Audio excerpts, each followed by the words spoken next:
ओम श्री गणेशाय नमः। ओम श्री गणेशाय नमः। ओम श्री गणेशाय नमः। ओम नमः शिवाय। ओम नमः शिवाय। ओम नमः शिवाय। देवियों, सज्जनों, दोस्तों, साथियों, सभी को नमस्कार। आपको सुना रहे हैं कैलाश संहिता। कैलाश संहिता में आज एकादशी के व्रत रखते हैं ना पब्लिक, कि एकादशी का व्रत है, उसकी क्या पद्धति है, कैसे उसका व्रत रखा जाए, कैसे पूजन किया जाए, वो सब आपको आज सुनाने जा रहे हैं। स्कंद जी बोले, अब मैं 11वें दिन की विधि आपको बताता हूँ। एक वेदी को लीप कर पूर्व व पश्चिम में 5 मंडप बनाएं, उसमें पीछे बताए गए 5 देवों को पूजा करें, उनके दिव्य रूप को ध्यान करें। शिव जी की कृपा से सब कार्य सिद्ध हो जाते हैं। शिव जी ने अपने पास सब कार्य करने वाली, नित्य अनुग्रह करने वाली 5 मूर्तियों को स्वीकार कर लिया है। उनका ध्यान करके शंख के जल से उन्हें अर्घ दे दें। ओम भूर्भुवः स्वः, इस मंत्र को प्रदक्षिण आदि करें और धूप दीप देकर परिक्रमा करनी चाहिए। सिर पर अंजलि बांधकर प्रार्थना करें, हे माताओं, आप प्रसन्न होकर यति को शिव चरणों में रक्षित करो। फिर विसर्जन करके उस प्रसाद को कन्याओं में बांट दें अथवा गौ को खिला दें या उसे जल में सिला दें। इसके अतिरिक्त उसे और कहीं न डालें। इस प्रकार उसका श्राद्ध संपन्न करें। स्कंद जी ने बताया, 12वें दिन सुबह उठकर स्नान करके आत्मिक कर्म करके शिव भक्त यदि 6 ब्राह्मणों को मध्याह्न में स्वादिष्ट भोजन कराए, फिर उन्हें परमेश के निकट बैठाकर पंचोयुक्त पूजन कर मौन रूप से नमस्कार करे। उसी स्थान में गुरु पूजन का संकल्प करे और कुशा का स्पर्श करे, उनके चरणों को पखारे और परमेष्टि गुरु तथा उनके भी गुरु का ध्यान करे। धूप दीप नैवेद्य आदि पूजन की सामग्री से विधि को आसन प्रदान कर संपन्न करे। नमस्ते कहते हुए नमस्कार करे और देवी आदि मंत्रों से अक्षत छोड़े। नमस्कार कर सर्वजना अमृतपुर कहे, ब्राह्मणों को भोजन कराकर स्वयं हाथ में जल लेकर उनके हाथ धुलाए और आसन पर बैठाकर तांबुल, दक्षिणा, छाता, खड़ाऊं, आसन, पंखा, चौकी, वेद गुण आदि प्रदान करे। उनकी परिक्रमा करके तथा नमस्कार करके उन्हें द्वार तक छोड़ने जाए। उनके द्वारा लौटाने पर लौटो ब्राह्मण अतिथियों दोनों अनाथों को भोजन कराने के पश्चात स्वयं भोजन करे। इस तरह उत्तम गुरु की आराधना कर व्यक्ति बड़े बड़े भोगों को भोगता है। स्कंद जी वामन देव को इस प्रकार उपदेश देकर माता पिता के चरणों में प्रणाम करने के कैलाश के शिखर पर चले गए। तब कामदेव जी ने भी स्कंद स्वामी का ही अनुसरण किया और शिव पार्वती को शीश नवाकर भक्ति में रम गए। पृथ्वी पर बैठकर अनेक स्तोत्रों से उनकी स्तुति की, तब उनकी कृपा से वहीं पर रहने लगे। सूत जी बोले, आप लोग भी ओमकार महेश्वर को ही शिव जानकर यही विश्वेश्वर का ध्यान करते हुए सुखपूर्वक निवास करो। इतना कहकर वे बद्रिकाश्रम को चले गए।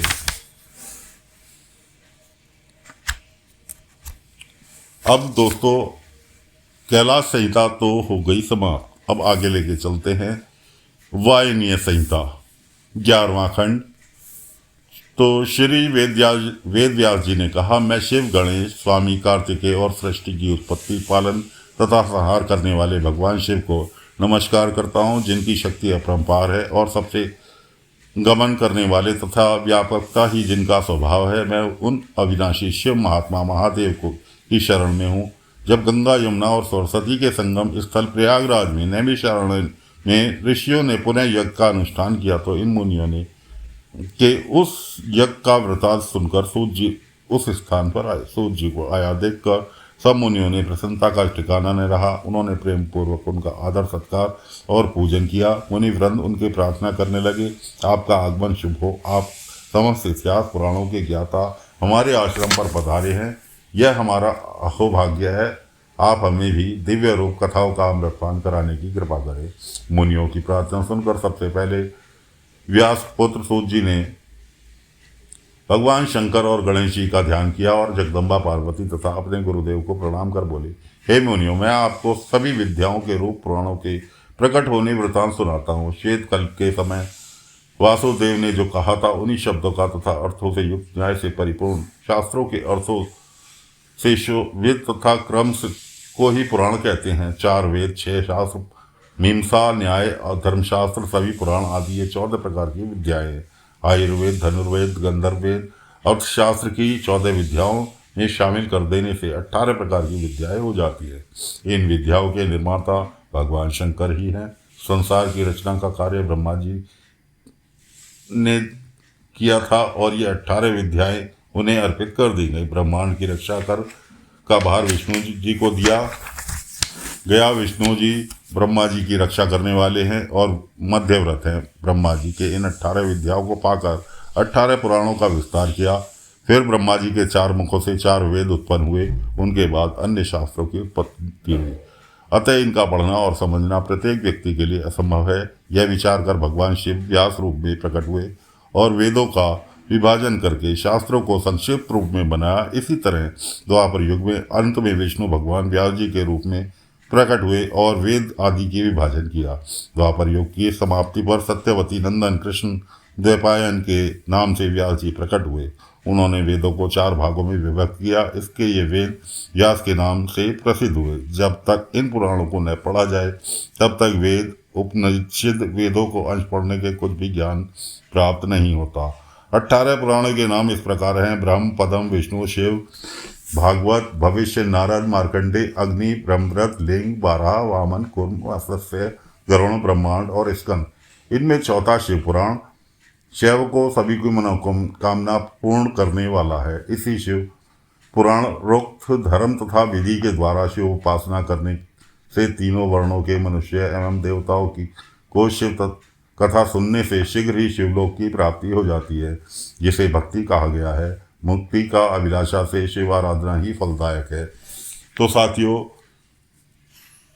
हर पुराण का मूल मंत्र है शिव पुराण। अगर आपने इसे एक बार पढ़ ली या सुन ली, पूर्ण रूप से सुन ली, आपकी मुक्ति निश्चित है। आपको बड़े बड़े कर्म, बड़े बड़े पुण्य के फल इस कथा को सुनने से, पुराण को सुनने से प्राप्त हो जाएंगे। आपकी सेवा में भाग 1 से लेके और आज भाग 99 तक आपकी सेवा में हाजिर है श्री साईं ध्यान योग द्वारा शिव महापुराण कथा भाग 1 से लेके भाग 100 तक आपकी सेवा में हाजिर है। संपूर्ण शिव महापुराण कृपा सुने, चैनल को सब्सक्राइब करें, कथा पूरी कथा सुने और कथा का आनंद लें, पुण्य प्राप्त करें। धन्यवाद। ओम नमः शिवाय, ओम नमः शिवाय, ओम नमः शिवाय।